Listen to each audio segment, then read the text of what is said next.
All right. Luckily, someone just started mowing their lawn right outside my window. All right, what is going on, guys? Another 3 at 3, and we're going to start at E3. So E3 is a huge gaming event. It makes conferences like we have in crypto look ridiculous and tiny. And there's a couple different crypto people there who are kind of reporting back. So Angie Dalton is over at yesterday. She did a thread from the there's a blockchain stage. And she was writing. It was kind of a conversation with Telcos, who are one of the biggest game engines in the world. And I think there are a couple things that were interesting.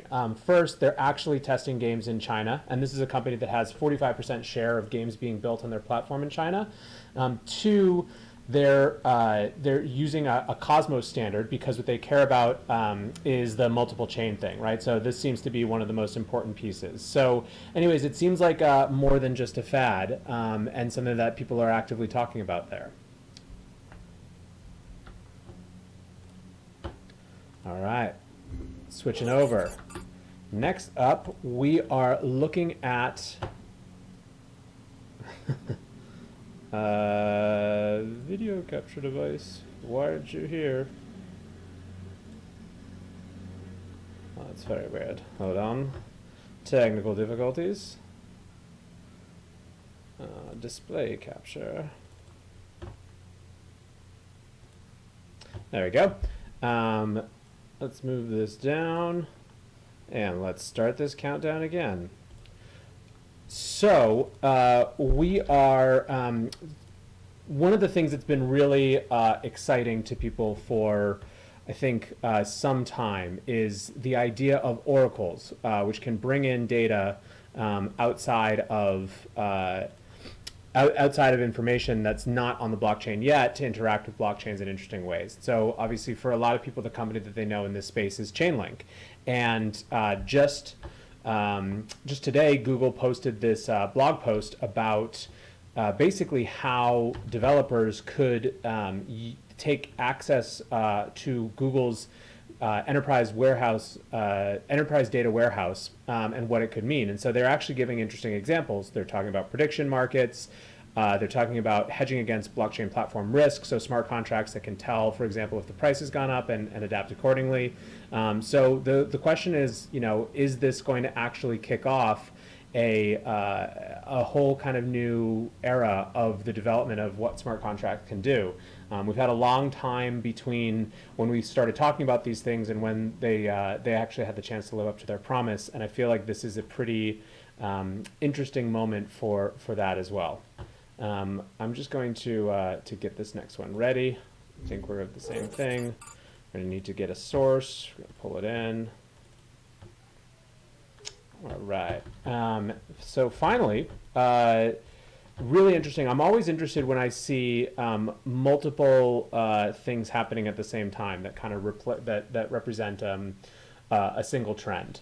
So I noticed yesterday that the Multicoin boys made an announcement about their investment in Helium. And so, long story short, Helium is a decentralized alternative to telcos. It puts nodes effectively for creating kind of wireless networks in people's homes and businesses, and so you kind of don't have to work with the traditional telco infrastructure. They're deployed in Austin as a test. They have something like over 100 devices there. And there's a blockchain component, so this is Kyle's argument. It kind of creates the incentive for people to put these things. And I think there's a lot that's going on here. I'm going to come back to something with it. I want to actually move quickly, and I'm going to blow past the minute on this one. I'm going to go quickly to another announcement, though, because simultaneously, Global Mesh Labs announced that it was starting. So basically, this is kind of a last mile alternative to top-down ISPs and to centralized ISPs. And I think that this is an area that a lot of people have been excited with. A lot of people have been experimenting with how to get Lightning and Bitcoin transactions, outside and around ISPs, because obviously, if you're thinking about this kind of adversarially, controlled ISPs or influenceable ISPs in risk regions are are a threat vector for anyone who's trying to do anything politically sensitive or payments that aren't supposed to be there. And so, I think that the idea of having this different type of infrastructure that can kind of move around that is something that's really interesting. So I guess that the one other piece of this conversation that I wanted to talk about for just a minute is, so going back to helium for a second. So the idea is that people will pay $500 for the hotspot, right? So classy comment, but I think that this was a sentiment that I saw from a number of people, right? At least incredulity about the cost of the hotspot, like who's going to do it.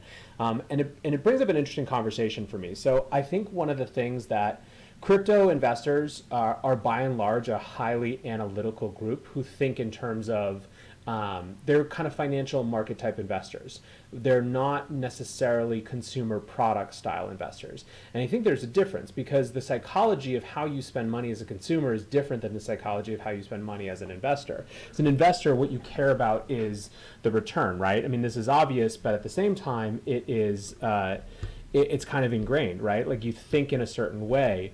With consumers, there's a huge number of different reasons that a consumer might make a decision to buy something. And I think that being a part of a movement, feeling a part of something, feeling like you can stick it to the man, it's like, these kind of devices I can see being basically like sticking a sticker that says this machine kills fascists on the guitar that you buy. Like it's the utility of it or the value of it is the feeling that you get from being a part of something. And Eric over here, I think, pretty much captured this. He's in Austin, so he's had the chance to actually hear from these guys. But I think that he nails it right here. $4.95 to be part of taking down telcos is a great deal. I don't think that necessarily an entire network can be built on top of the psychology, but I think for early adopters who are building out and bootstrapping a network, there's plenty of people who have that amount of disposable income who are going to be excited about this and who aren't going to be thinking strictly in terms of ROI. So anyways, I think I see this a lot. I've seen this applied to Coinbase and other kind of like at-home mining products.